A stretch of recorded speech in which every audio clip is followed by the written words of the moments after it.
Ladies and gentlemen, fellow coaches and executives and business executives, welcome to the webinar today. Our webinar is Governance for Clarity. In business, clarity comes first.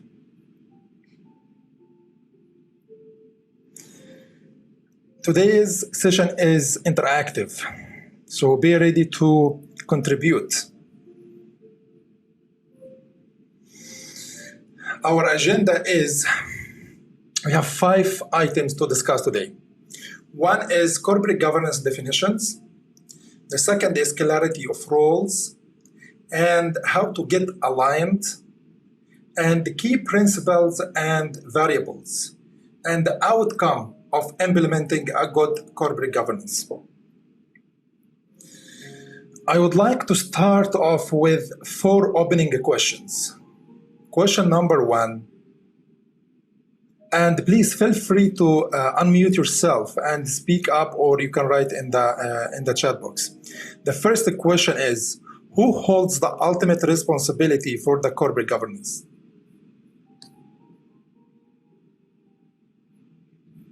Management. That's one contributor. Say it.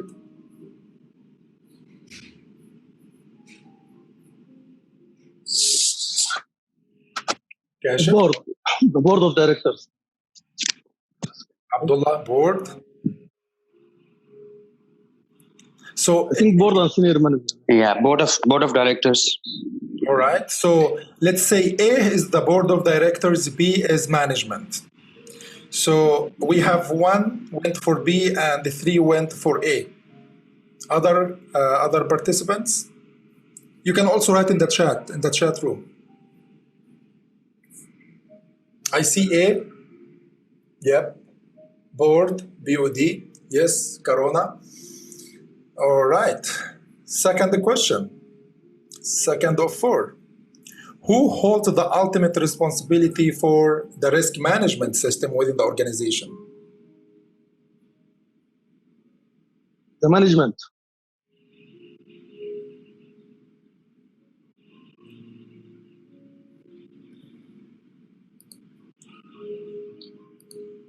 Assets management.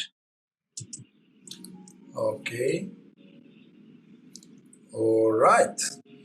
Most of you are management. I can see also from the chat room. Third question. Who holds the ultimate responsibility for internal control system within the organization?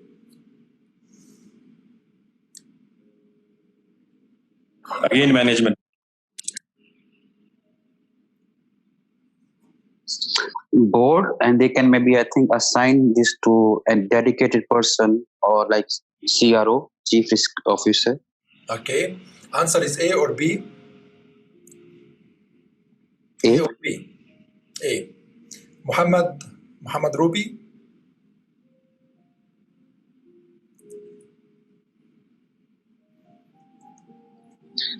I see it is the responsibility of everyone inside the organization, and that's harmonized by the internal control function. But everyone is responsible to ensure compliance and internal controls. It's like, safety is everyone's responsibility, yes, but if you need to choose an answer, who holds the ultimate responsibility? Is it the board or everyone? Because when you say everyone is accountable, it means no one is accountable. And that's what we are going to learn today. Yeah, we can say the management as well. Okay. All right. Our last question. Then we dive into the rest of the items. Who holds the ultimate responsibility for preventing fraud from occurring? management. Management. All right. So, some of you may have wondered why I call today's session Clarity and Governance for Clarity. Don't you? Guys, the answer to the 4 questions is 1.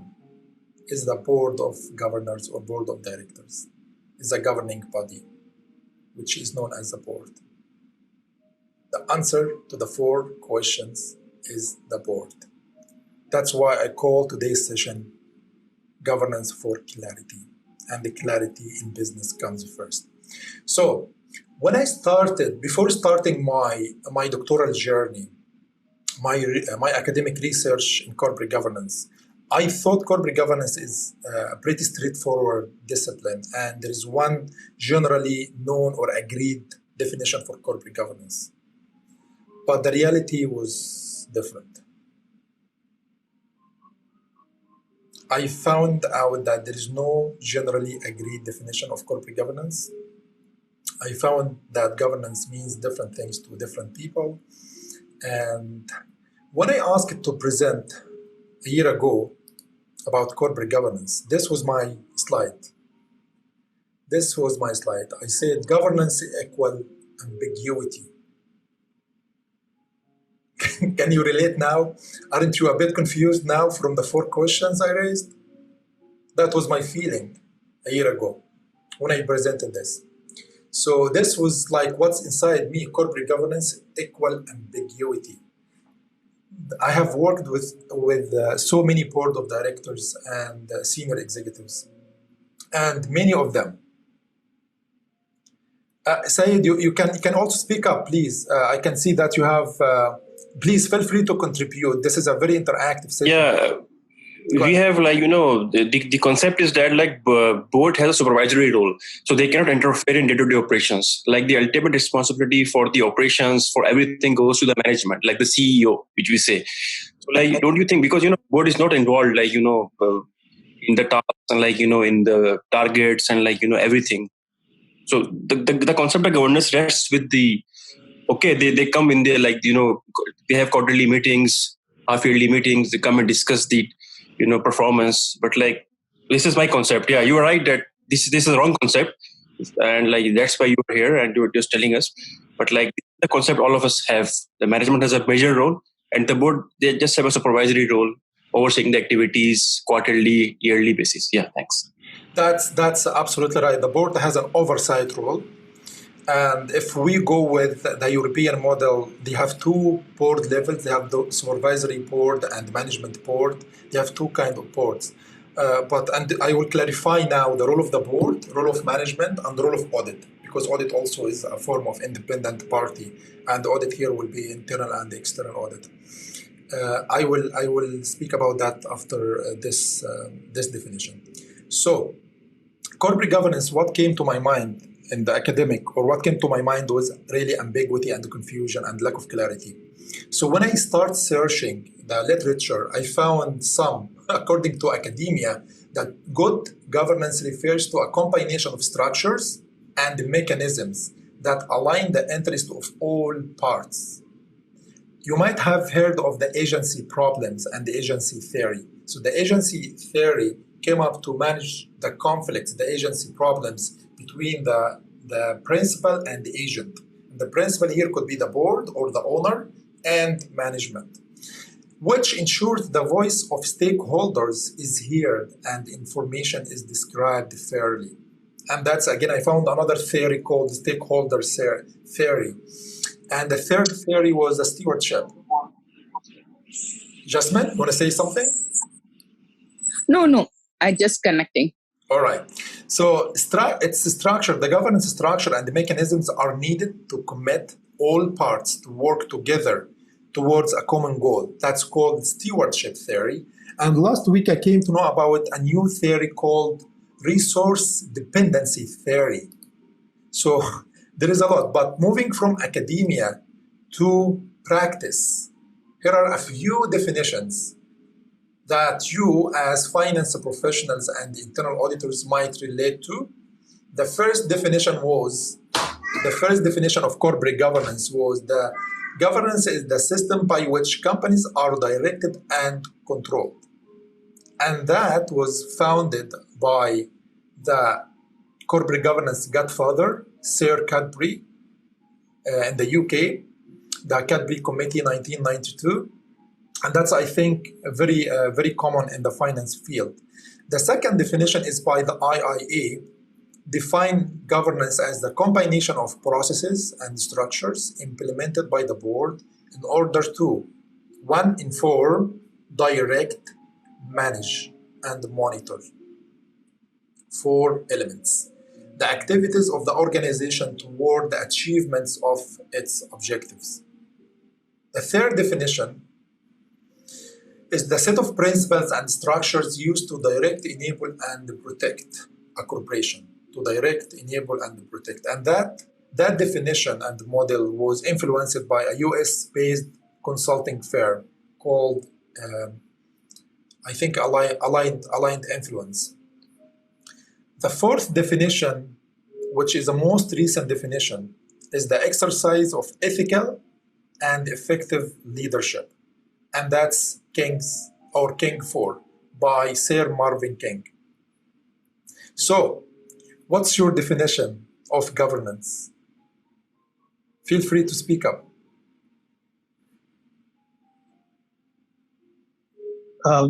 Hamad is Abdullah Suleiman.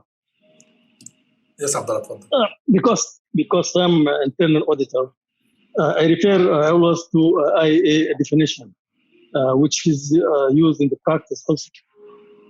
Yes, I even went through this, most of the definitions, which is varies from one body to another.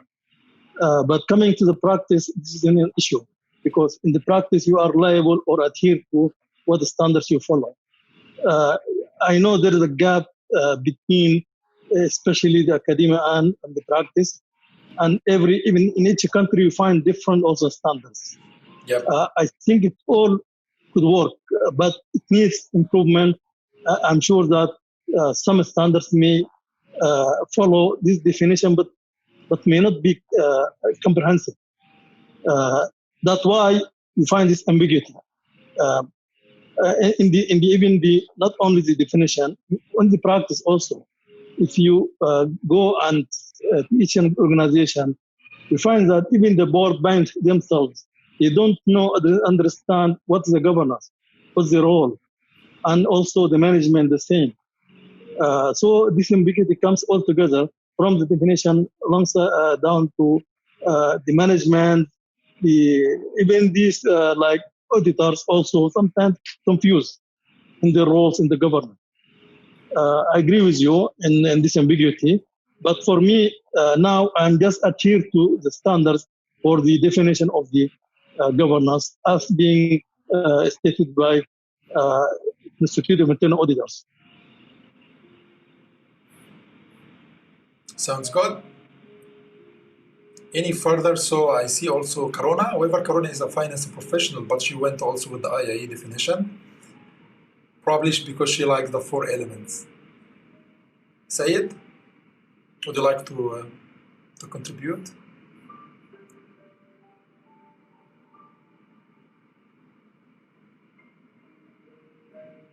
I would also go with the IIE definition. Okay, great. Clarity. What does clarity? What does clarity mean to you, and how important is clarity? I personally believe clarity is critical in life and in business. It's hard to see the forest for the trees because of what we have. We have so many tasks. We are overwhelmed with so many tasks, and it's really hard to see the forest for the trees. And what we have noted as internal audit professional from our corporate governance reviews, that there is an overlap between the role of the board and role of management. So I tried here to help clarifying those roles and summarize the role of the board in 3 elements: to direct, enable, and protect the organization. To direct, to set and oversee the strategic direction, the strategy. Enable the organization by providing resources, the budget, financial resources, and the human resources, and physical resources, the assets. It is the responsibility of the board to set the strategy, oversee the strategy, enable that strategy. And usually you might have seen the finance committees. The finance committee is to enable the strategy and the budgeting in the state-owned organizations. And the protection part is usually delegated to the audit committee. The role of Yeah, Ahmed, I would like to add here, sorry to interrupt. Sometimes like the board of directors, there are some people in the board who don't have the business acumen. They don't know the business. And because since there are some like reasons they are in the board, and sometimes they lead the company or organization into a different direction. And then there is also a dispute in the roles. Sometimes like the roles are overlapped. So this also happens. So what's your take on this? Actually, my take on this that all board members should be educated, and even before that, in the selection, they should be experienced enough. However, in reality, some of or in the Middle East, most of the board members are politicians or appointed by politicians or appointed by specific ministries or due to their specific position, not necessarily due to their business acumen or experience or knowledge. That's the common issue we face. And the corporate governance in general needs more education, needs more development across the globe, and more specifically or in particular the Middle East or GCC countries. However, the countries now varies from a country to another. Some of the countries have a more mature corporate governance framework than the other. And we will come to the corporate governance variables. And one of the variables is the board experience, board size, board independence, and how you choose the board members. All right? Agree. Understood. Okay. Thanks. If we move now to the management role, and most of us are today in that position, hopefully in the future also will be in the other position. The role of management is to lead the organization, which is represented by the CEO, to lead and to manage. And the manage here is to manage the day-to-day operations, to accomplish the agreed goals with the board, to achieve that strategic direction. So I found this to be the most simple, clarifying framework for the role of the board and the role of management. Role of internal audit. I think Abdullah can shine here. Role of internal audit, the IIA strongly believe that internal audit plays a vital role in corporate governance. Internal audit, by its definition, provides independent, objective assurance and insight on the effectiveness and efficiency of governance, internal controls, and risk management. And the internal auditors should play a more dynamic and direct role in establishing good governance, in establishing very dynamic role in setting the tone up. External auditors must act as the guardian of the corporation's financial integrity. That's the role of audit in short. So that might sound great. How can we get aligned? We get aligned by first checking our alignment status. So I would like you all to think and imagine if those two gears are moving in different direction. So gear one is the board, gear two is executive management. Can you tell me your imagination if those two gears are moving in different direction, what will happen? Excellent. We will not move. They will break We'll keep down. on going in circles. Exactly. Or they will break down. Goals won't be met. Yep. That's all true. And you might be surprised. This is happening every day in business. The board and management are not necessarily aligned. They move in different directions. So it's critical we start checking our alignment. Once you check your alignment, start. Now you will get aligned. Once you recognize the issue, you will be in the way to fix it.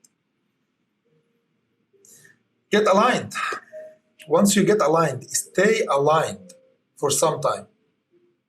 Have you heard of the concept operational or operations excellence? Operations excellence happen when you are effective, aligned, and learned from your alignment. Once you are aligned for some time, operations excellence will start. You will start driving effectiveness. So, the 4 stages of alignment is to check your alignment, get aligned, stay aligned for some time, build on that, and move towards operational excellence. Back to Said's point, the key principles and driving variables. So the principles, the most studied principles are accountability, integrity, transparency. Those are the top 3. Accountability.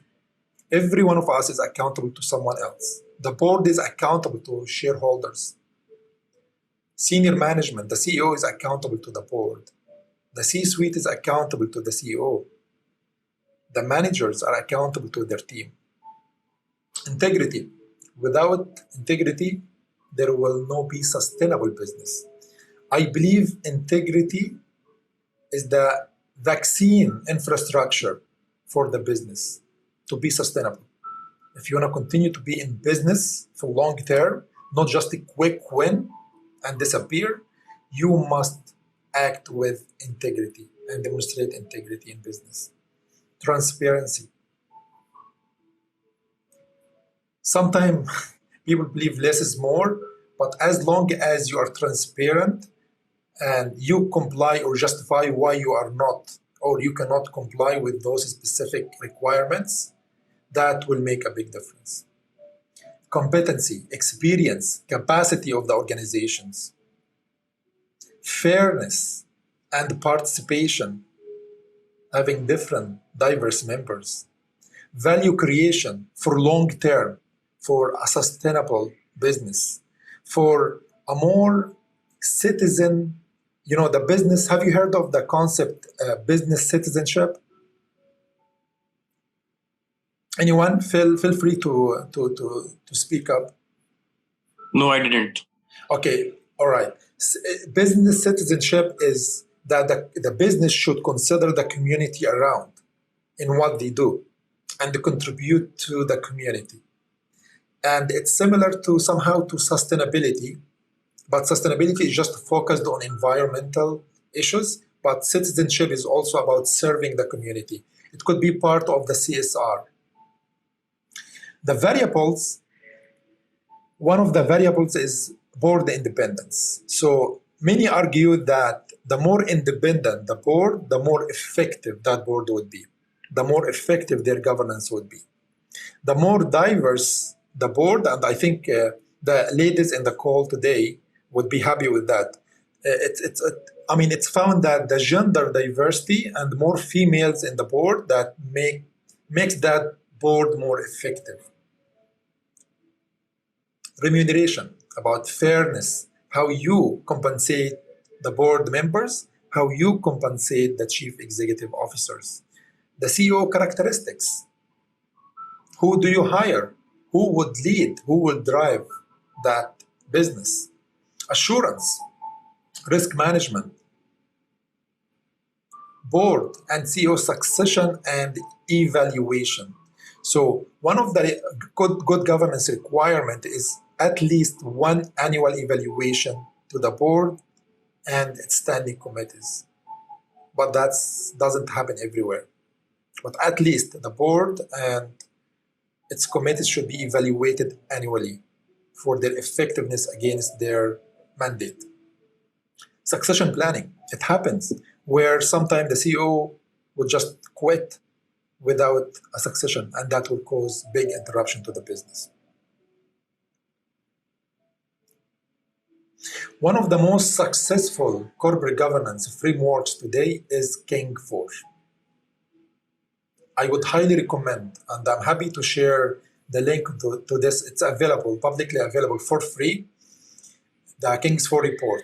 So King's 4 report argued that there is 17 principles for good corporate governance. I will not read all of those 17, but I will just start with one example. Principle number 1. The governing body, which is the board, should lead ethically and effectively. So principle number 1, the governing body should lead ethically and effectively. And I would like you to note here the choice of words, ethically and effectively. The focus in business today is on ethics and effectiveness. As we've seen from the definition earlier, that King Ford defines governance as ethical and effective leadership.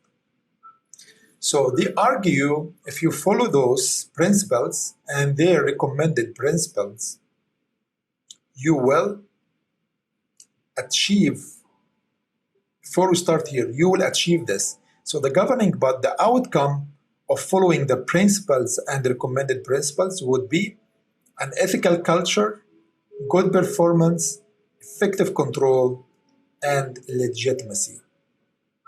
Legitimacy means following the rules, the rule of law, having effective controls, better control environment, better financial and operational performance, and better ethical culture.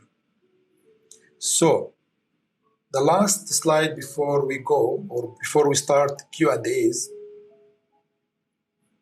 is that every governing body needs to have a clear purpose to stay focused on it.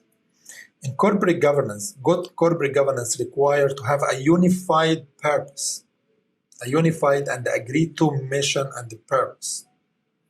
Have a clear roles and responsibilities, as we discussed. Separate the board from management. Lead by setting the tone and the culture. Lead by example. Lead by demonstrating those principles. Drive a principle-based business. And what I learned also here, culture is, what's culture? Culture is what the society expects out of you. So culture is what the society expect, your society, your business society, people around you expect from you. That's your culture. Involve the right people, the ethical leaders. So selection of the right competent board members and executives. Be clear. Be clear about accountability. Who is accountable to whom? And be transparent about performance against them. Be open. Show your strength, your vulnerabilities. Set policies and make decisions in line with the corporation's capacity, the right fit. And what I see the capacity here is really very important missing element in corporate governance and in business today. Meaning that we should not, in the Middle East, we shouldn't copy the US model and say, oh, this is a good practice. Yes, it is a good practice in the US, but not here. Get assurance and get assurance on information integrity, on systems, on its operating effectiveness. Enable organizational needs by matching mission objectives with available resources. Have a good match between what you can do and what you're doing. Invest in effective relationship built on trust and respect. And have an oversight, monitor and manage risks effectively.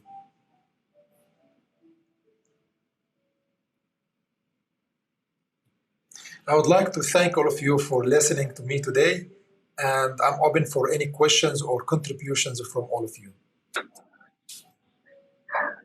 Thank you, Ahmed, for the great session. Oh, sorry. Go ahead, Albert. Sorry.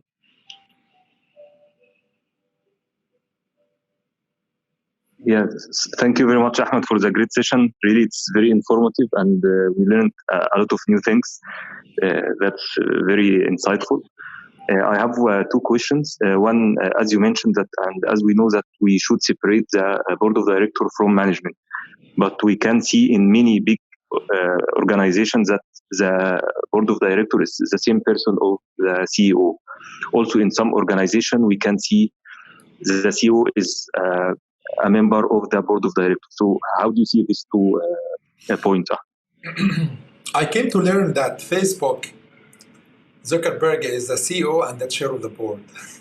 And that's one of the major governance issues we have seen.